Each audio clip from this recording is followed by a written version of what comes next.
Link. Thank you, Mr. Deputy Speaker. Mr. Deputy Speaker, I'm speaking to you from Crogra in the St George region of New South Wales in Sydney. It is one of the local government areas of George's River Council that is of great concern. The other local government area in the region that I represent, the seat of Barton, is the Canterbury Bankstown Council. And I listened carefully to the previous speaker about Labor entering into petty politics. You come and tell the people that live in St George, the George's River Council, and come and tell the people that live in Canterbury Bankstown that this is petty politics. My office has been inundated with residents and businesses, workers and households. They are anxious, they are fearful, they are upset, and in many instances, they're confused. They are finding it almost impossible to seek the answers that they need. They are good people from very many different cultural backgrounds, as people would know. Sydney, and I absolutely endorse the member for Griffith's comments and the member for Macquarie's comments, is in the grip of a terrible, terrible outcome.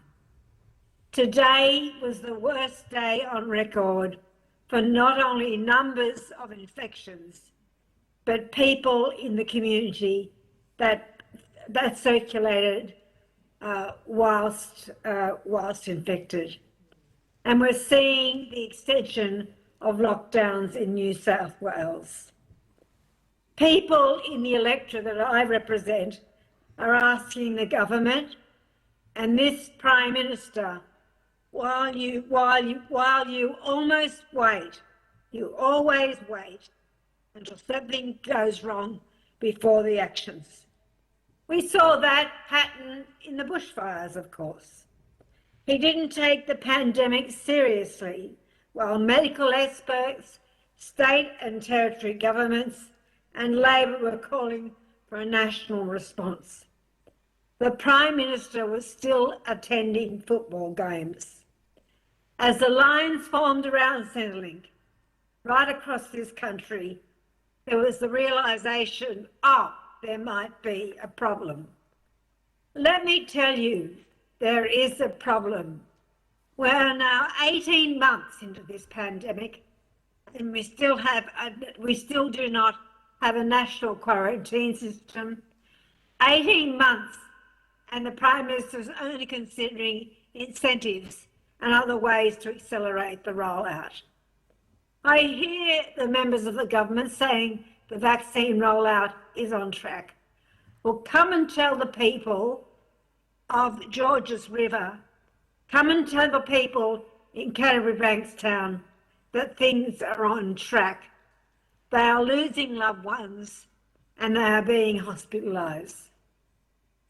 The Prime Minister is always playing catch up. He never takes responsibility and just does enough to say, I'm a man of action. I also want to highlight, Mr. Deputy Speaker, the disparity in the number of First Nations people who are receiving a vaccine. Yesterday I met with the Shire of Broome, Shire of Derby and West Kimberley, the Shire of Halls Creek and the Shire of Wyndham East Kimberley. They are terribly worried about the vaccine rollout. And it is the responsibility of the federal government not to pat themselves on the back saying, haven't Indigenous communities done well? Well, that's because of Indigenous organisations. But to actually recognise that there is a problem with vaccine rollout, a problem with vaccine take-up, and it has to be addressed. Otherwise, the good fortune and good luck will not continue.